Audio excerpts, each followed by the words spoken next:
میگه 2 نفر توی مسیری با هم همسفر شدن، یکیشون یه کیسه طلایی پیدا کرد. گفت دیدی چه کیسه طلایی پیدا کردم؟ گفت چرا میگی پیدا کردم؟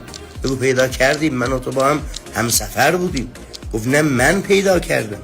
چند قدمی رفتن صدای مامورا بلند شد که آقا طلا دزدیدن. گفت دیدی بدبخت شدیم؟ گفت چرا میگی بدبخت شدیم؟ مگه طلا رو تو پیدا نکردی؟ گفت نه من و تو با هم پیدا کردیم. این دنیا دنیای نامردیه رفیق. همه اون آدمایی که میبینی دور و برت دارن این چرخن و رفیقتن و تظاهر به رفاقت میکنن، پای منفعت شخصیشون که بیا وسط مثل ریگ میفروشنت. میگه آن لحظه که از نیاز انسان دارد نکم از هوای حیوان، یک دانه گندم طلایی از تشت طلا گران بهاتر.